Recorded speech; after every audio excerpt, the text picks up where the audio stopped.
അസ്സലാമു അലൈക്കും വറഹ്മത്തുള്ളാഹി തആല വബറകാത്തു. എല്ലാവർക്കും നമസ്കാരം. ഇന്ന്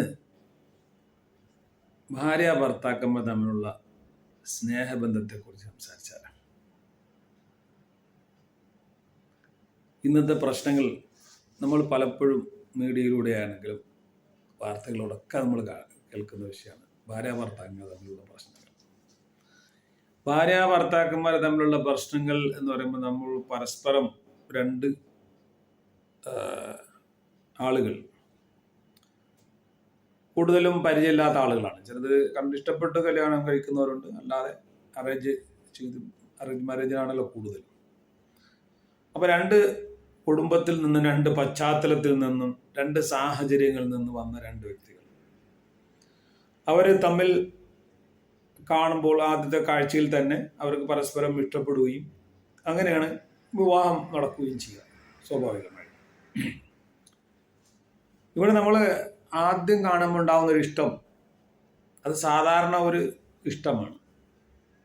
നമ്മൾ പ്രപഞ്ചത്തിലുള്ള പലതിനെയും നമുക്ക് കാണുമ്പോൾ നമുക്ക് ഇഷ്ടം തോന്നും. നല്ലൊരു ചെടി കണ്ടാൽ നമുക്ക് ഇഷ്ടം തോന്നും, നല്ലൊരു ജീവികളെ കണ്ടാൽ, നല്ല പക്ഷികളെ കണ്ടാൽ, അങ്ങനെ പലതിനെയും നമുക്ക് കാണുമ്പോൾ ഇഷ്ടം തോന്നും.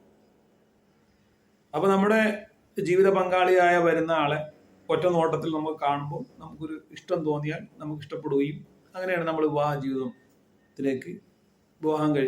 ജീവിതത്തിലേക്ക് നമ്മൾ കടക്കുന്നത്. അവിടെ നമ്മൾ മനസ്സിലാക്കേണ്ട ഒരു കാര്യം, നമ്മുടെ സുഹൃത്തിനെയോ അല്ലെങ്കിൽ നമ്മുടെ സ്വന്തം നമ്മെ പ്രസവിച്ച മാതാവിനെയോ പിതാവിനെയോ മറ്റാരെയും 100% അവരെ നമുക്ക് ഇഷ്ടപ്പെടാൻ കഴിയില്ല. എന്തുകൊണ്ടാണ്? നമ്മുടെ എല്ലാ ഇഷ്ടത്തിനനുസരിച്ച് അവർക്ക് നിൽക്കാൻ കഴിയില്ല എന്ന് തന്നെ. നമ്മൾ ആഗ്രഹിക്കുന്നത് പോലെ അവർക്ക് നിൽക്കാൻ കഴിയില്ല എന്നുള്ളത് തന്നെയാണ്. കാരണം അവർ മനുഷ്യരല്ലേ. അതേപോലെ തന്നെ തിരിച്ച് അങ്ങോട്ടും അങ്ങനെ തന്നെ. നമ്മുടെ മാതാപിതാക്കൾക്കോ അല്ലെങ്കിൽ സഹോദരങ്ങൾക്കോ അവരാഗ്രഹിക്കുന്ന രൂപയിൽ നമുക്ക് നിൽക്കാൻ സാധിക്കില്ല. നമ്മളൊക്കെ മനുഷ്യരാണ്. അപ്പോൾ എല്ലാവർക്കും ചില കുറവുകളും വീഴ്ചകളും ഒക്കെ ഉണ്ട്. ഇത് നമ്മൾ മനസ്സിലാക്കി പരസ്പരം അങ്ങോട്ടും ഇങ്ങോട്ടും മനസ്സിലാക്കി സഹകരിച്ച് മുന്നോട്ട് പോകുമ്പോഴാണ് മാതാവിൻ്റെ അടുത്താണെങ്കിലും സഹോദരങ്ങളുടെ അടുത്താണെങ്കിലും സുഹൃത്തുക്കളാണെങ്കിലും നമുക്ക് നല്ല രീതിയിൽ മുന്നോട്ട് പോകാൻ സാധിക്കും. 100% ഇഷ്ടപ്പെടുന്ന ഒരു സുഹൃത്തും നമുക്കുണ്ടാവില്ല. പലപ്പോഴും നമുക്ക് പല ഇഷ്ടക്കേടുകളും അവരിൽ നിന്നുണ്ടാവും. അപ്പോഴൊക്കെ അവരുടെ നല്ല സ്വഭാവങ്ങളെ ഓർമ്മിക്കുമ്പോൾ നമ്മൾ ആ ചെറിയ ചെറിയ കാര്യങ്ങളൊക്കെ നമ്മൾ വിട്ടുവീഴ്ച ചെയ്തു കൊടുക്കും. ഇതുപോലെയാണ് നമ്മൾ വിവാഹ ജീവിതത്തിലേക്ക് നമ്മൾ കടന്നു കഴിഞ്ഞാൽ കുറച്ച് കിടക്കുമ്പോൾ ആദ്യത്തെ ഒരു പുതുമോടി ഉണ്ടല്ലോ, ആ പുതുമോടിയിലൊക്കെ ഭയങ്കര ഇഷ്ടവും സ്നേഹവും ഭയങ്കര ഇതൊക്കെ. അപ്പം നമ്മൾ ഈ നെഗറ്റീവ് കാര്യങ്ങളൊന്നും ചിന്തിക്കില്ല. ചെറിയ ചെറിയ നെഗറ്റീവുകളൊക്കെ ഉണ്ടാവില്ല, അതൊന്നും ചിന്തിക്കുക. എപ്പോഴും നമ്മൾ പോസിറ്റീവ് മാത്രമേ ചിന്തിക്കുള്ളൂ. കുറച്ചങ്ങോട്ട് കഴിയുമ്പോൾ കുറച്ചിങ്ങനെ അങ്ങോട്ട് കൂടെ അങ്ങോട്ട് ചെല്ലുമ്പോൾ പഴകുമ്പോഴാണ് പിന്നെ നമ്മൾ ഈ പോസിറ്റീവ് അല്ല കാണുന്നത്, നെഗറ്റീവുകൾ ഇങ്ങനെ കൂടുതൽ കാണുന്നത്. അവിടെ അത് ശരിയായില്ല, ഇത് ശരിയായില്ല, ആ വാക്ക് ശരിയായില്ല, ഇങ്ങനെ പറഞ്ഞ് ശരിയായില്ല, എന്നോട് ഇങ്ങനെ പെരുമാറിയത് ശരിയായില്ല എന്നുള്ള ഇങ്ങനെ കുറ്റങ്ങൾ ഇങ്ങനെ കണ്ടെത്താൻ തുടങ്ങും. അങ്ങനെ കുറ്റങ്ങൾ ഇങ്ങനെ കൂടുമ്പോഴാണ് മനസ്സിനകത്ത് അവരോടുള്ള വെറുപ്പും കൂടും, ആ സ്നേഹം ഇങ്ങനെ കുറയും. സ്നേഹം കൂടെയല്ല, കുറയും. അതിന് പകരം നമ്മൾ അവരുടെ നന്മകളെ ഓർമ്മിച്ച് നല്ല കാര്യങ്ങളെ ചിന്തിച്ചു കഴിഞ്ഞാൽ, എപ്പോഴും നല്ലത് മാത്രം ചിന്തിക്കുന്നു. നല്ല നമുക്ക് ഇപ്പോൾ ഭാര്യമാർ വസ്ത്രം അലക്കി തരുന്ന ഭാര്യമാർ, അവർ നമുക്ക് ആഹാരം വെച്ച് തരുന്നത്, നമ്മളെ മക്കളെ നോക്കുന്നുണ്ട്, അങ്ങനെ അവർ ചെയ്യുന്ന വീട്ടിൽ ചെയ്യുന്ന ഒരുപാട് കാര്യങ്ങൾ, നമുക്ക് ചെയ്യാൻ പറ്റാത്ത പല കാര്യങ്ങളും അവർ ചെയ്യുന്നുണ്ട്. അപ്പം നമ്മൾ അതിനെ നമ്മൾ അംഗീകരിച്ചു കൊടുക്കുകയും അവരെ അതിന് വേണ്ടുന്ന രീതിയിൽ അവരെ പരിഗണിക്കുകയും ചെയ്യുമ്പോഴാണ് നമുക്ക് യഥാർത്ഥ അവരോടുള്ള സ്നേഹം ഉണ്ടാകുക. ചില ആളുകളുണ്ട് വിവാഹമൊക്കെ കഴിച്ചിട്ട് അല്ലെങ്കിൽ ആരെങ്കിലും നിർബന്ധത്തിലിരിക്കും വിവാഹം കഴിക്കും. ഈ വടക്ക് ഭാഗത്തൊക്കെ ഉള്ളൊരു ശീലമുണ്ട്. എൻ്റെ ഒരു അനുഭവം ഞാൻ പറയാം, എൻ്റെ ഒരു സുഹൃത്തിൻ്റെ ഒരു അനുഭവം.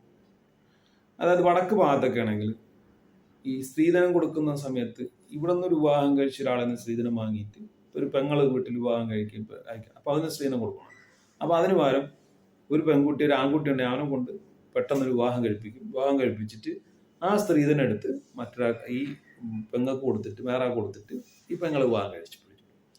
അങ്ങനെ ഒരു സംഭവം പിന്നെ എനിക്കറിയുന്ന സംഭവം എൻ്റെ സുഹൃത്തിനെ കുറിച്ചാണ് ഞാൻ പറഞ്ഞത്. അങ്ങനെ അവനിഷ്ടമല്ലാതെ അവൻ്റെ വാപ്പാൻ്റെ നിർബന്ധപ്രകാരം വിവാഹം കഴിച്ചു. വിവാഹമൊക്കെ കഴിഞ്ഞ് പിന്നെ ഇവന് ഈ പെണ്ണോട് ഒരു സ്നേഹവുമില്ല, ഒരു ഇഷ്ടവുമില്ല. അപ്പോൾ ഇവൻ ആ രൂപത്തിലാണ് ആ കുട്ടിയോട് പെരുമാറുന്നതും സംസാരിക്കുന്നത്. അങ്ങനെ ഇരിക്കുമ്പോഴാണ് ഇവൻ ഗൾഫിലേക്ക് വന്നപ്പം എന്നോട് ഈ വിഷയങ്ങളൊക്കെ പറഞ്ഞു. ഞാൻ വലിയ പക്വതയുള്ള ആളൊന്നുമല്ല, വലിയ വർഷങ്ങൾക്ക് മുമ്പുള്ള സംഭവമാണത്. ഞാനും അവൻ്റെ ഒരു പ്രായത്തിലുള്ള ആളാണ്. പക്ഷെ എങ്കിലും എന്തോ അവൻ ഇത് വന്ന് പറഞ്ഞപ്പോഴത്തേക്ക് ഞാൻ അവനോട് പറഞ്ഞു, നീ ചെയ്തത് ഒട്ടും ശരിയായില്ല. നിന്റെ വാപ്പ നിന്നോട് വിവാഹം കഴിക്കാൻ പറഞ്ഞപ്പോൾ നിനക്കിഷ്ടമല്ലെങ്കിൽ നിനക്ക് അപ്പം തുറന്ന് പറയണം, എനിക്കിഷ്ടമല്ല, എനിക്ക് ഈ വിവാഹം വേണ്ട എന്ന് പറയാം. അന്ന് പറയാൻ നിനക്ക് കഴിഞ്ഞില്ലെങ്കിൽ ആ കുട്ടി നിന്റെ ജീവിതത്തിലേക്ക് കടന്നു വന്ന ആ പെൺകുട്ടി എന്ത് തെറ്റ് ചെയ്തു?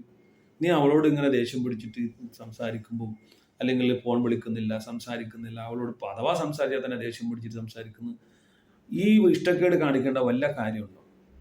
ആ കുട്ടി എന്ത് തെറ്റാണ് ചെയ്തത്? അങ്ങനെ നിരന്തരം ഞാൻ ഈ വിഷയം അവനുമായിട്ട് ഇങ്ങനെ സംസാരിക്കും. അങ്ങനെ അൽഹംദുലില്ലാ അവൻ അതിൽ നിന്ന് മാറി കൃത്യമായി ആ കുട്ടിയെ സ്നേഹിക്കുന്ന രൂപത്തിലേക്ക് അവൻ്റെ എല്ലാ സ്വഭാവങ്ങളും മാറി. അവൻ 2 വർഷം കഴിഞ്ഞ് അവൻ നാട്ടിലേക്ക് പോകുന്ന സമയത്തേക്ക് ആകുമ്പോഴേക്കും അവർ തമ്മിൽ നല്ല അറ്റാച്ച്മെൻ്റായി. അവർക്ക് അതിൽ മക്കൾ ജനിച്ചു. അതിൻ്റെ ആ മക്കളെ വിവാഹം, അതിൽ ഒരു കുട്ടിയുടെ വിവാഹം കഴിഞ്ഞു. ഇപ്പോഴും നല്ല രീതിയിൽ സന്തോഷത്തോടുകൂടി ജീവിക്കും. അപ്പോൾ നമ്മുടെ ആരുടെയും നിർബന്ധപ്രകാരം നമ്മൾ വിവാഹം കഴിക്കാൻ പാടില്ല.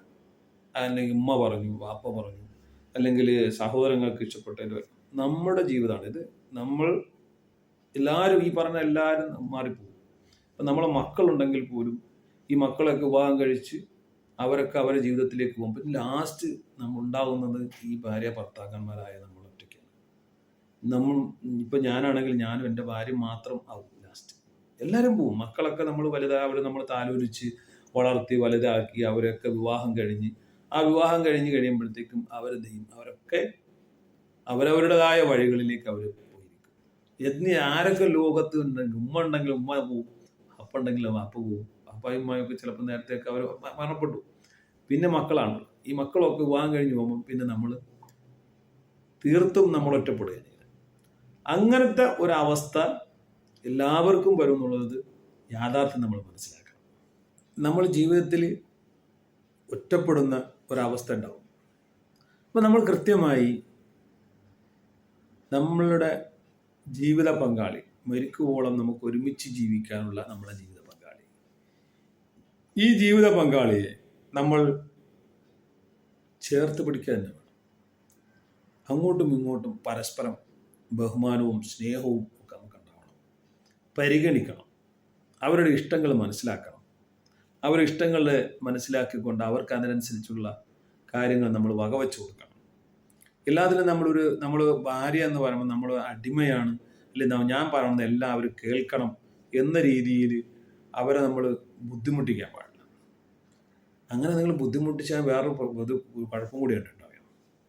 നമ്മൾ ആയ കാലത്ത് അല്ലെങ്കിൽ നമ്മൾ ചെറുപ്പകാലത്ത് നമ്മൾ അവരെ ശരിക്ക് ദ്രോഹിക്കുന്ന ഒരു ഭർത്താവാണെങ്കിൽ നമ്മൾ അവരെ ബുദ്ധിമുട്ടിക്കുന്ന, അവരെ ഇഷ്ടങ്ങൾ പരിഗണിക്കാതെ അവരെ വളരെയധികം ദ്രോഹിക്കുന്ന ഭർത്താക്കന്മാരാണെങ്കിൽ ഉണ്ടല്ലോ, ഈ ഭർത്താവ് ഈ ലാസ്റ്റ് ഘട്ടത്തിൽ ചെയ്യുമ്പോൾ സ്ത്രീകൾ അങ്ങനെ നല്ല മനസ്സിൽ വെച്ചിരിക്കട്ടെ. അപ്പോഴെല്ലാം പൊരുത്തപ്പെടുകയും അല്ലെങ്കിൽ സഹിക്കുകയും ക്ഷമിക്കുകയൊക്കെ ചെയ്യും. ഈ അവസാന സമയത്തെത്തുമ്പോഴുണ്ടല്ലോ നമ്മുടെ ശൗര്യമൊക്കെ കുറയും. അപ്പോഴവർക്ക് ശൗര്യം കൂടും. ആ ശൗര്യം കൂടുന്ന സമയത്ത് നമ്മൾക്ക് തിരിച്ച് ഉറപ്പായിട്ട് ഒരു പകരം ചോദിക്കും കേട്ടാ. ഇത് നമ്മൾ പലരുടെയും ജീവിതത്തിൽ നമ്മൾ കാണുന്നതാണ്. ഇന്ന് നമ്മൾ ചുറ്റുവട്ടം കണ്ണോടിച്ച് നോക്കിയാൽ മനസ്സിലാവും.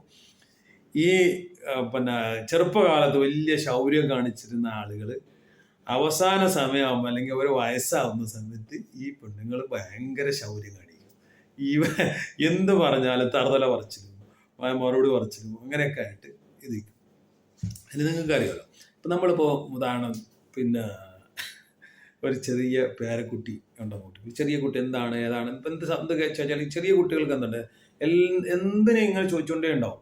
അതെന്താണ്, ഇതെന്താണ്, ഇതെന്താണ് ഇങ്ങനെ ചോദിച്ചുകൊണ്ടുണ്ടാവും. അപ്പോൾ എന്ന് പറഞ്ഞ പോലെ എന്തെങ്കിലും ഒരു സൗണ്ട് കേട്ടാൽ, ഇപ്പം ഉമ്മറത്തിരിക്കുകയാണ്, ഉമ്മറത്തിരിക്കുന്ന സമയത്ത് പിന്നെ പുറത്തൊരു സൗണ്ട് കേട്ടു. അപ്പോൾ കുഞ്ഞു ചോദിക്കും, എന്താണ് ഉപ്പച്ചി അവിടെ സൗണ്ട് കേട്ടത് എന്ന് ചോദിക്കും. അപ്പോൾ പറയാം, ഒന്നുമില്ല. പിന്നെ എന്തെങ്കിലും സൗണ്ട്, അത് വീണ്ടും കുഞ്ഞുങ്ങൾ ചോദിച്ചുകൊണ്ടേ ഉണ്ടാവും, അതെന്താണ് ഉപ്പച്ചി അവിടെ സൗണ്ട് കേട്ടത്. അപ്പം ഈ ഉപ്പച്ചിക്ക് ശൗര്യം കുറഞ്ഞതിൻ്റെ കാര്യം പറയണേ. അപ്പോൾ ഈ ഉപ്പച്ചി അറിയാം, അതൊന്നുമില്ല മോനെ, അത് വേറെ എന്താണ്. അപ്പോൾ കുറേ കഴിയുമ്പോഴത്തേക്ക് ഈ അമ്മൂമ്മ, അതായത് നമ്മളെ ഭാര്യ വരുമല്ലോ, ഭാര്യ വന്നിട്ട് പറയാം, എന്നാൽ നമുക്ക് നോക്കാം മോനെ എന്ന് പറഞ്ഞിട്ട് കുഞ്ഞിനെ എടുത്തിട്ട് പുറത്തേക്ക് പോയിട്ട് ഇവിടെ ഒന്നുമില്ല ട്ടാ എന്നൊക്കെ പറഞ്ഞ് അവിടെയൊക്കെ ഒന്ന് പരിധി നോക്കിയിട്ട് വരും. അതിനർത്ഥം എന്താണ്? അവർക്ക് ശൗര്യമുണ്ട്, അവർക്ക് ശൗര്യം കൂടി. അപ്പോൾ ഈ വയസ്സായ നമുക്ക് ശൗര്യം കുറഞ്ഞു. അതുകൊണ്ടാണ് നമ്മൾ പുറത്തേക്ക് പോയി നോക്കാനും അത് എന്താണെന്ന് കാണിച്ചു കൊടുക്കാനും നമ്മൾ തയ്യാറാകുന്നതിന് നമ്മുടെ ശൗര്യം കുറഞ്ഞു. അതേ സമയം അവർക്കുള്ള ശൗര്യം കൂടി. അപ്പോൾ അവർ പുറത്തു പോയി അതൊക്കെ ഒന്ന് കുഞ്ഞിനെ ഒന്ന് കാണിച്ചു കൊടുത്ത്, ഒന്നുമില്ല, ഒന്നും അവിടെ ഒന്നുമില്ല എന്നൊക്കെ കാണിച്ചു കൊടുത്ത്, അല്ലെങ്കിൽ അത് പൂച്ചയാണ്, അല്ലെങ്കിൽ അത് പട്ടിയാണെന്നൊക്കെ പറഞ്ഞ് കാണിച്ചു കൊടുത്തിട്ട് തിരിച്ചുകൊണ്ട് വരും. അതേസമയം ഈ നമ്മുടെ ശൗര്യം കുറഞ്ഞതുകൊണ്ടാണ് നമ്മൾ ഈ കുട്ടിയെ കൊണ്ട് പോയിട്ട് ഇത് കാണിക്കാനോ അല്ലെങ്കിൽ എന്നും മെനക്കെടാത്തതിൻ്റെ കാര്യം, നമ്മുടെ ശൗര്യം കുറഞ്ഞു.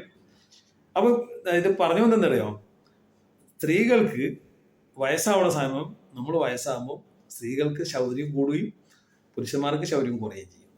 അപ്പോൾ അതുകൊണ്ട് നമ്മുടെ വയസ്സാകുന്ന കാലത്തും നമ്മളെ നല്ലതുപോലെ നോക്കണമെങ്കിൽ നമ്മൾ ചെറുപ്പകാലത്ത് നമ്മൾ അവരോട് നല്ല രീതിയിൽ പെരുമാറണം, നല്ല സ്നേഹത്തിൽ പെരുമാറണം, നല്ല രീതിയിൽ അവരെ പരിഗണിക്കണം, അവർക്ക് വേണ്ടുന്ന കാര്യങ്ങൾ നമ്മൾ ചെയ്തു കൊടുക്കണം. അവരെ നമ്മൾ ക്രൂശിക്കാൻ പാടില്ല, അവരെ ബുദ്ധിമുട്ടിക്കാൻ പാടില്ല, വേദനിപ്പിക്കാൻ പാടില്ല.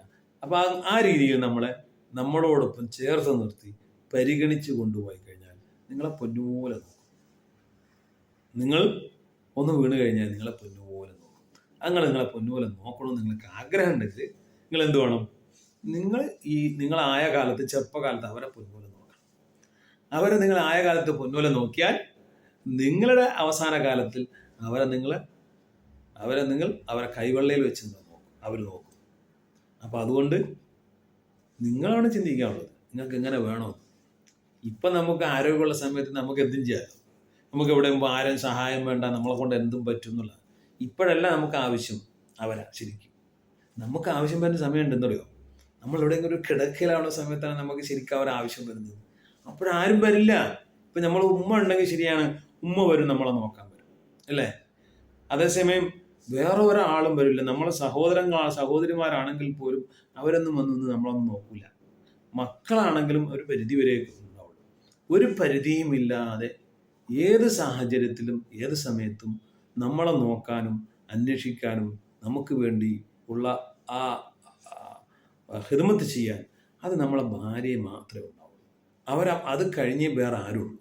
അപ്പം അതുകൊണ്ട് നമ്മൾ ആയ സമയം എന്ന് പറയുമ്പോൾ നമ്മുടെ ചെറുപ്പകാലത്ത് അവരെ നല്ല രീതിയിൽ നോക്കുക, അവരെ വേദനിപ്പിക്കാതെ, അവരെ നല്ല രീതിയിൽ സന്തോഷിപ്പിച്ച്, അവർക്ക് വേണ്ടുന്ന കാര്യങ്ങൾ മനസ്സിലാക്കി ചെയ്തു കൊടുത്ത് സന്തോഷത്തോടുകൂടി ജീവിച്ചാൽ അങ്ങനെ നമ്മുടെ ഒരു പ്രയാസഘട്ടത്തിൽ നമുക്കെന്തെങ്കിലും സംഭവിച്ചാൽ അവർ നമ്മളെ നല്ലതുപോലെ നോക്കും. നമ്മൾ ചില ആളുകളെ കണ്ടിട്ടില്ല, പല അപകടങ്ങളൊക്കെ പറ്റി എഴുന്നേറ്റ് നടക്കാൻ പറ്റാതെ കിടപ്പിലാവുന്ന ആളുകളൊക്കെ അവർ പൊന്നുപോലെ നോക്കുന്ന എത്ര ആളുകൾ നമ്മൾ കണ്ടിട്ടുണ്ട്.